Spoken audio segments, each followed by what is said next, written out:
put to sea, you should have a passage plan. Obviously, the amount of time you give it, if all you are planning is a few hours' sail in familiar waters, will be substantially less than if you are embarking on a long offshore passage. But even so, you must always consider the basics of weather, tides, your vessel's suitability and preparedness, your crew's experience and physical abilities, and navigational hazards. You also need a contingency plan if things don't work out for whatever reason, and you must always leave word with someone ashore about your plan and what to do if you don't report in on schedule. Since 2002, it's actually been a legal requirement under something called SOLAS 5 to make a passage plan whenever you sail outside what are termed categorized waters, by which is meant outside harbours, estuaries and rivers. Actually, the regulations don't mandate a written passage plan, but the further you venture out to sea, the more likely it is that, in the event of a mishap, the Maritime and Coast Guard Agency will ask to see your plan. So if you're purely a leisure sailor, it's pretty much up to you whether you write it down. For example, if you are making a straightforward passage between neighbouring ports, especially if you've made the trip many times before, then nobody would expect you to construct a written plan. There's no set format or layout for a passage plan, but a checklist or pro forma is very helpful, and there's one available at the Resources tab. Your instructor likes to combine this with a sketched chart not dissimilar to the one we looked at in the lesson on pilotage. It can show the planned track and waypoints, hazards, tidal gates, lights, and ports of refuge. We'll construct this one step by step later in the lesson.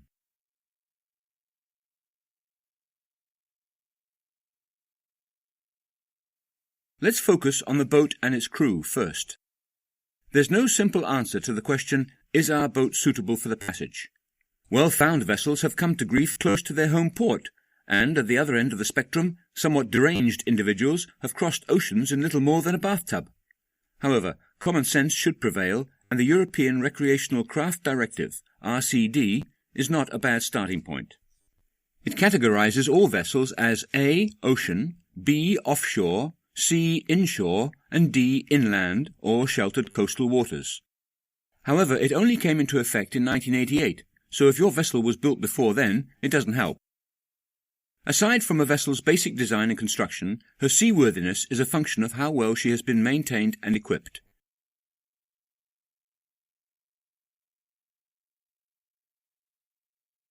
Assuming that your vessel is appropriate for the passage, there's a load of things to check before you set off, and a checklist can be a valuable component of your passage plan. Here are some ideas. You can probably think of some more. Are you carrying sufficient fuel in order to motor to a safe haven in the event that you are becalmed or you have a problem with your rig? Has your engine been serviced according to the manufacturer's schedule, and have you performed your daily checks on its cooling system, oil levels, filters, alternator belts, and for any leaks? Are your batteries in good condition, and is the alternator charging them properly? Have you got all the necessary spares, fuel, oil, alternator belt, hose repair tape, Jubilee clips, impeller, fuses, and tools for the engine? Rope, shackles, a spare winch handle, duct tape, etc. for the boat? Have you performed a radio check? Are your standing and running rigging and sails in good condition? When was the last time you went up the mast to check your rig? What about the anchor, anchor windlass, and chain? Are all your navigation lights working? Are your skin fittings in good condition? Can you open and shut all your seacocks? Have you got soft wood plugs located next to every seacock in case one breaks off at sea? Have you filled your freshwater tanks? Are you carrying adequate food for the voyage? Is there sufficient gas? Are the heads working properly? Is all the necessary safety equipment on board? Life raft, life jackets, harnesses, flares, life buoy, heaving line, man overboard recovery system, first aid kit, fire extinguishers and blanket, cable cutters, radar reflector, searchlight, foghorn, bilge pump, and storm sails. We'll discuss this more in the lesson on safety. Are all the necessary charts and other publications, such as an up-to-date almanac, tide atlas, and pilot books, on board? What about a hand-bearing compass and binoculars? Is your GPS working? Have you swung your compass recently? Are your log and depth sounder working? Have they been calibrated and adjusted? Are you carrying all the necessary paperwork? If you're going foreign, you'll need the vessel's registration document. If you're going outside the EC, you'll need to comply with customs procedures, which we'll cover later, and ideally carry the vessel's original VAT invoice. Each country has its own regulations, and it's a complex area. Check with the Almanac and RYA website regarding boating abroad. There's a link at the Resources tab. It's also worth registering your vessel in the Coast Guard's CG66 scheme, which you can do online, and there's a link from the Resources tab. It's a one-off task, except that you need to remember to update it if your vessel's details change.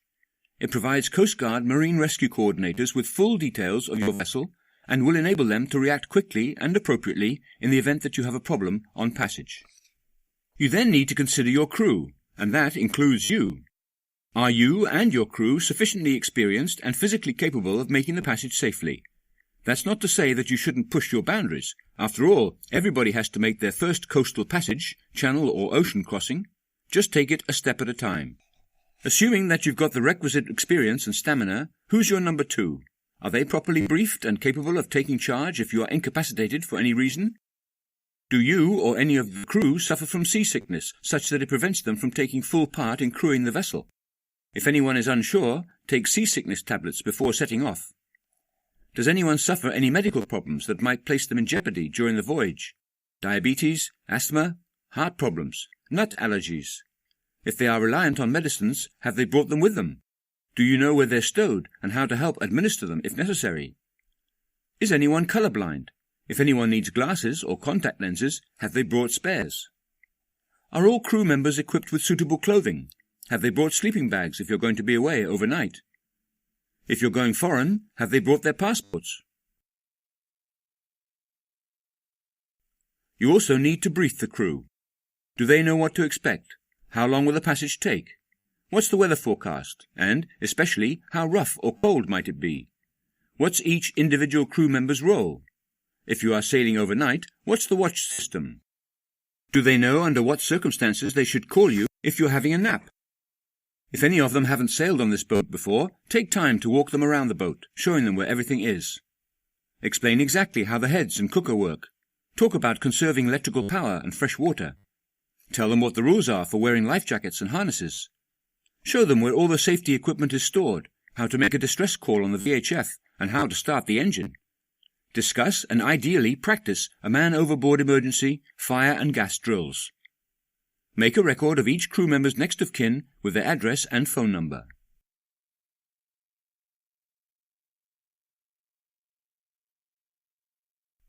So, let's imagine a passage from Lymington in the Western Solent to Plymouth, a distance of around 114 miles. Actually, you'd split this into 3 parts. Pilotage out of the Solent, perhaps to Needles, Fairway Buoy, the passage itself, and pilotage into Plymouth, maybe from a waypoint, which we'll call Plymouth Approaches, 3 miles south-southeast of the harbour entrance. This means that we can concentrate on just the middle, offshore, passage in this lesson. Here's where you need to consult your charts, small scale for an overview, larger scale for rounding headlands, etc. Passage information in the almanac, and a tidal atlas. You can see that we're going to pass 3 major headlands: St. Albans Head, Portland Bill, and Start Point.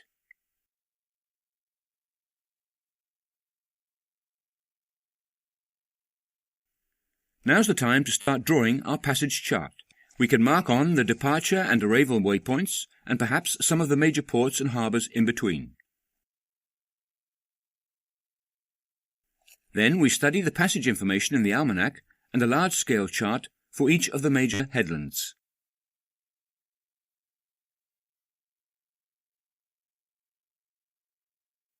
We can see that a ledge of shallow water runs southwest from St. Albans Head, and the almanac tells us that sometimes a vicious race forms over St. Albans Ledge, but that in settled weather and at neaps it may be barely imperceptible and can be safely crossed. We are advised that it can be avoided either by passing to seaward of a waypoint or by staying very close inshore.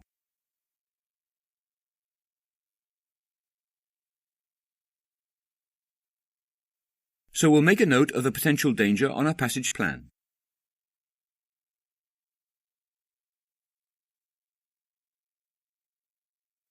If we then go on to examine the seas off Portland Bill, we can see many overfalls on the chart and the almanac gives us a stern warning that south of the Bill lies Portland Race, in which severe and very dangerous seas can occur, and that, even in settled weather, it should be carefully avoided by small craft.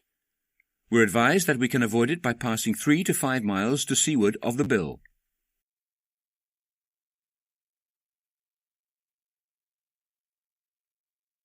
Again, we make a note of the danger on our chart.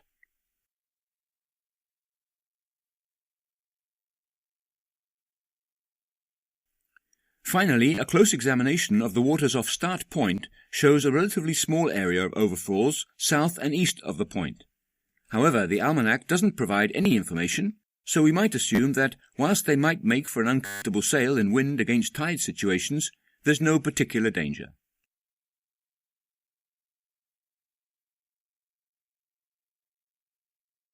If we were to draw a rumline course from Needles Fairway to a waypoint just south of Start Point, we'd see that it doesn't quite keep us clear of the potential overfalls off St. Albans Head, and passes only just 3 miles south of Portland. So a better plan might be to position a waypoint well off Portland, which keeps us clear of all the areas of concern. The difference in overall distance is tiny. Our total rumline distance is now around 105 miles, and we need to consider tidal streams and how long the passage will take. Obviously, there's a big difference between sailing the rumline downwind in a good breeze and sailing upwind in light airs. And, of course, you need to know your boat. If we take a 35-foot cruising yacht sailing downwind in force 5, then she'll make at least 6 knots, and we're going to use this figure in our plan. It's 34 miles from Needles Fairway to our waypoint south of Portland Bill. So, in the absence of tide, it would take us just less than 6 hours to get there. But, if we plan our passage to make best use of tidal streams, we can get there much quicker.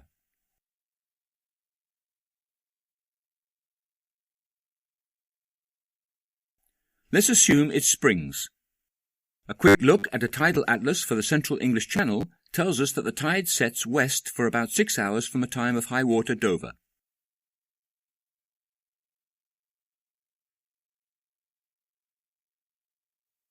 We've got to get from Lymington to Needles Fairway before we start on our passage proper, and we're going to want to head down the Needles Channel either on slack water or on a fair tide.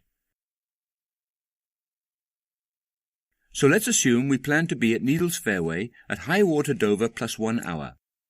Then at springs, when we'll have 1.6 knots in our favour, then 2.1, then 2.2, then maybe 2.5, and 1.1 knots before the tide turns foul at high water Dover plus 5 hours 30 minutes.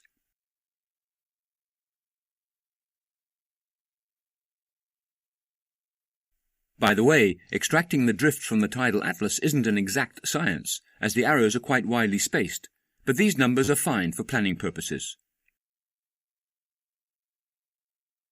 Of course, if today's tidal range isn't exactly the mean spring or neap range, you're going to have to interpolate the drift, which adds quite a lot of work. This means that over the next 4.5 hours, you're going to cover 27 miles on the log, plus around another 9 miles because of a tide, a total of 36 miles over the ground, so we can make it to our waypoint off Portland before the tide turns foul.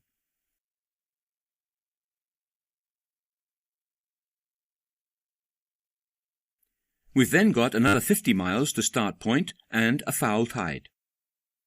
Now we have to move on to the tidal atlas for the Western Channel, and as you can see, tides west of Portland across Lime Bay are relatively weak. At high water Dover plus 6 hours, the tide will be setting against us at around 0.5 knots, then around 1.3 knots, 1.4, 1, and 0.8 knots before slack water at high water Dover minus 1, after which it turns in our favour again.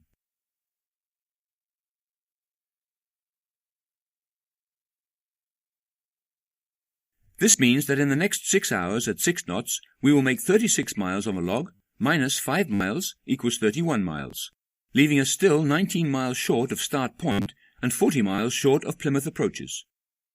In the absence of any tide, and at 6 knots, it would therefore take us around 7 hours to reach Plymouth approaches. So let's take a look at the tides over the next 7 hours.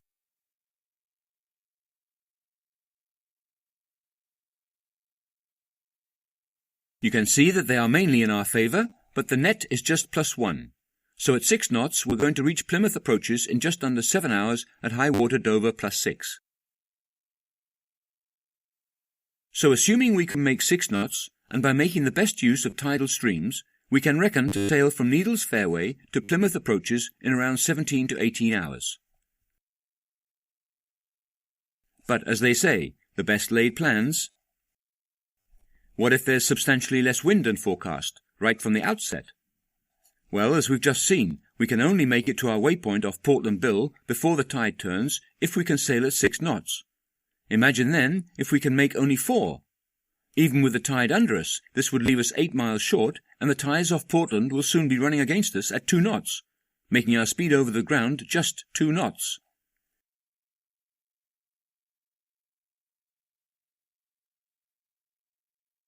So you've got some choices to make. You could completely replan your passage, but I can tell you now, it's going to take a lot longer. Right from the off, you could motor sail to maintain 6 knots, and this is where you'd need to be sure you've got plenty of diesel. Alternatively, you could motor just when the tide is against you. There are all sorts of possibilities, each requiring a slightly different passage plan. Or you could divert to Weymouth and wait out a tide.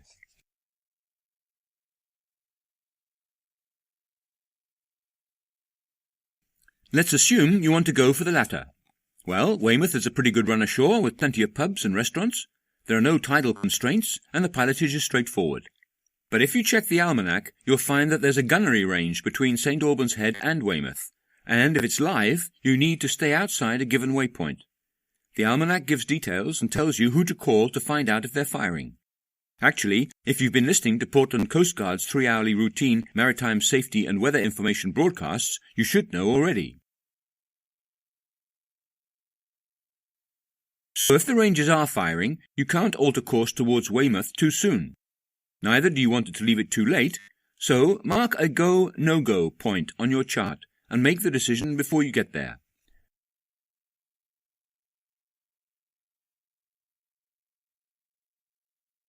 On the subject of diversions, or Plan Bs, or ports of refuge, once past Portland Bill, the almanac warns us that there's not a lot of choice as we cross Lime Bay, and once we're in the middle of the bay, we're at least 25 miles from any harbour. So it'd be a sound idea to check that everything is still go before it's too late to divert into Weymouth. Are you or your crew tired or feeling sick? Is everything still okay with the boat?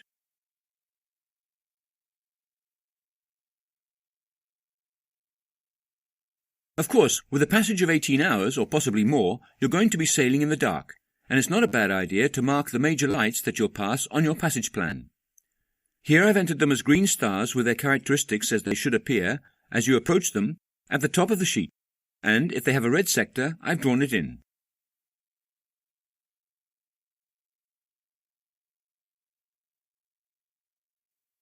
Okay, so that gives you some idea what a passage plan should comprise. Now let's look at some more general passage planning issues.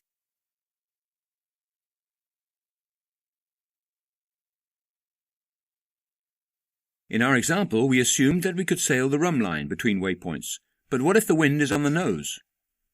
We're obviously going to need to make a number of tacks, but is there any advantage in making long or short tacks to our next waypoint?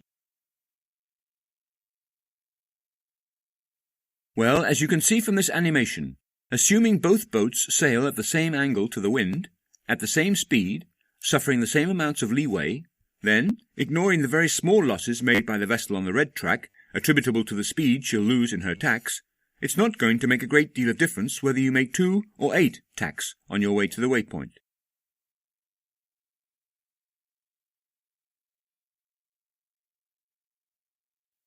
Now let's consider what might happen if there were a wind shift 3/4 of the way down the track when the boat making short tacks would be at point A and the boat making long tacks would be at point B.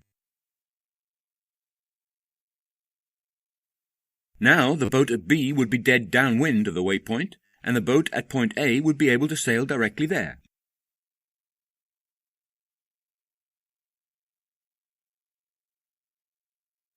Sometimes wind shifts are temporary.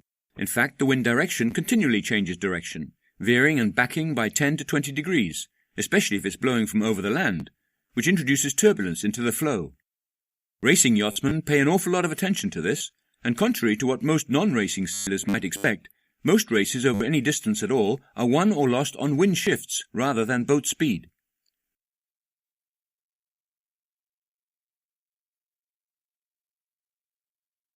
Other wind shifts, such as those associated with the front moving over, on closing a shoreline, or if a sea breeze is likely, are predictable, and if you suspect that one is likely, it always pays to sail towards the shift.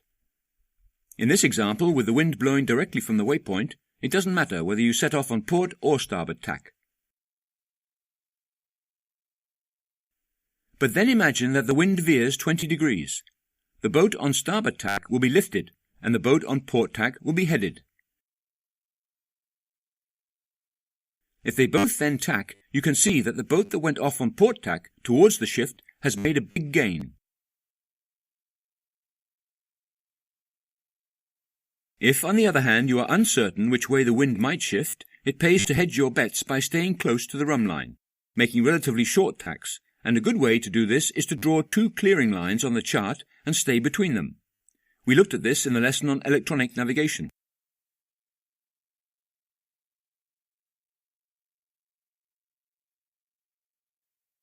The other factor when beating to windward is the drastic negative impact it can have on your passage time. A vessel sailing free, by which we mean sailing in the rhumb line without need to tack, at say 6 knots, making 6 miles in every hour plus or minus the tidal drift. However, the same vessel beating towards a waypoint dead upwind at 6 knots, at 45 degrees to the wind, suffering 5 degrees of leeway, will make only 3.6 knots towards the waypoint.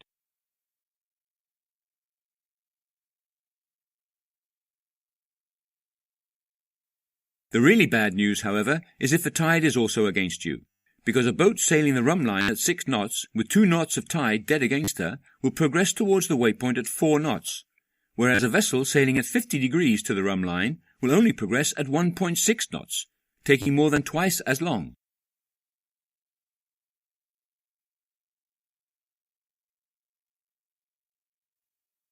As we saw in the lesson on tidal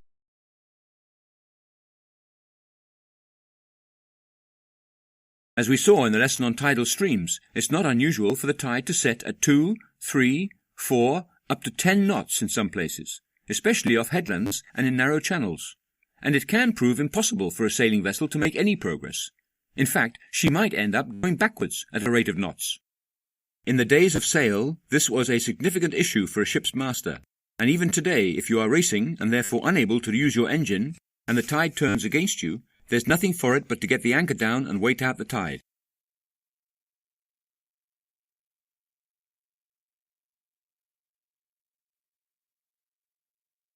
The places where the tide rushes past a headland or through a narrow channel are called tidal gates, and if they are pertinent to your passage, it's worth making careful note of when the tide will be fair, gate open, and foul, gate closed. We could easily add this information for passing Portland Bill to the passage plan we created earlier. Of course, in reality, you would probably mark times on your passage plan according to the clock, not the time of high water in Dover. However, the merit of the latter approach is that you can file the plan and reuse it another day.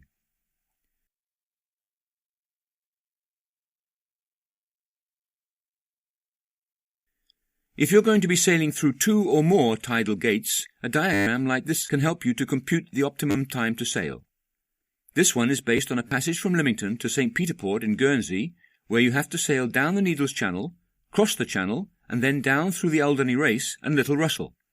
We can see that at an average speed of 6 knots, we can make the passage in 15 hours, or actually quite a bit less because of the strong fair tides. Whereas if we can only make 4 knots, no matter when we set out, we're going to be punching the tide at some stage. Incidentally, the Alderney Race is somewhere you really don't want to be in any sort of wind against tide situation. So if you expect the wind to be fresh from anywhere from the southeast through to the west, you can mark slack water, which occurs at about high water Dover minus 30 minutes on the same diagram. And as you can see, by making 6 knots, we arrive there bang on cue.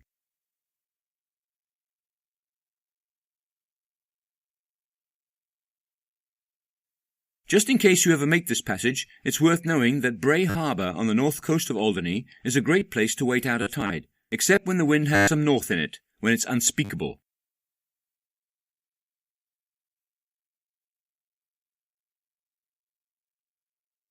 Just like tidal gates, it's possible that your passage might start or finish in a harbour that can only be accessed at certain states of a tide. Many along the Normandy coast are like this, and you could take exactly the same approach, marking when they are and are not accessible. Dielette is an excellent example. The entrance dries at 2 meters above chart datum, which, by the way, in France is mean low-water springs. So if your boat draws, say, 2 meters, you're going to need a minimum height of tide of 4 meters, plus a sensible safety margin, maybe 5 meters in all. Obviously, the exact times either side of high water, when the tide will rise and fall above and below 5 meters, will vary day by day, but typically it's around 3 hours either side of local high water, which is 4.5 hours before high water Dover.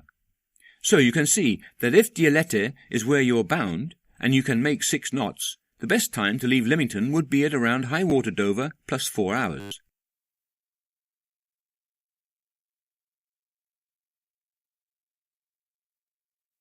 Another great idea is to mark up the tidal atlas so that you can read the tidal streams off at a glance.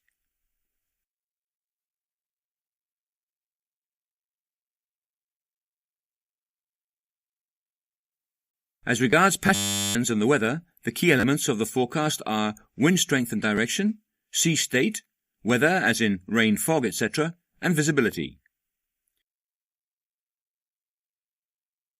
How much wind is too much?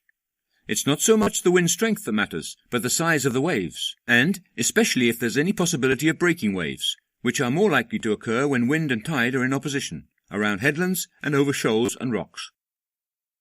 Of course, it depends on the type of boat, with length overall being about the most important consideration, how well prepared and maintained she is, and the experience and physical abilities of the crew. Only the skipper can judge this, and it's always the skipper's decision whether to put to sea and when to call it a day. Actually, a well-found yacht can usually handle more weather than her crew, who might be frightened, suffer extreme seasickness, fatigue, and possibly hypothermia in gale conditions. It's a bit like I said earlier on the subject of taking on more and more demanding passages. Build up to it gradually.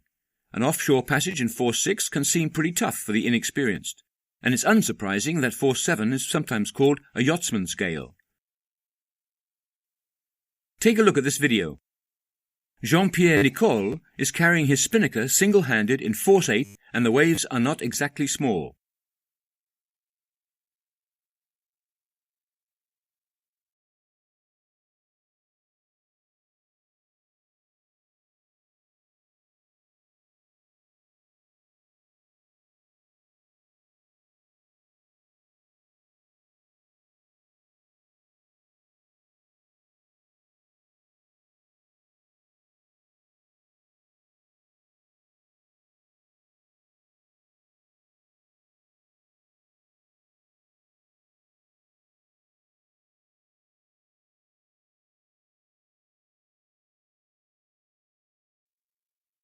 Whether rain matters is up to you and your crew, but visibility is crucial.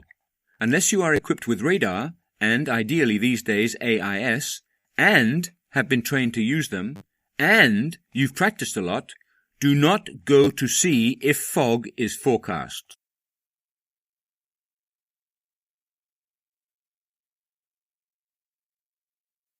A final detail is that you need to follow customs procedures if you voyage in and out of the EU, and the Channel Islands and the Isle of Man are considered outside the EU for these purposes.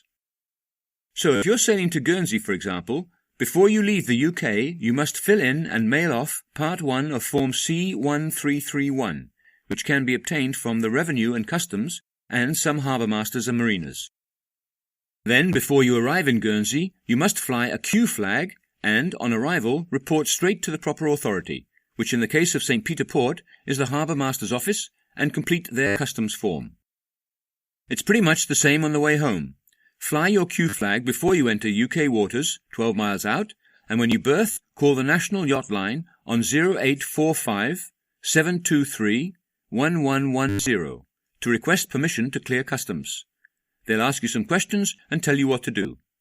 You then fill in the remaining part of C1331 and post it off. Full details are linked in from the Resources tab. Well done! You've completed the lesson. Now go on to complete exercises 9 and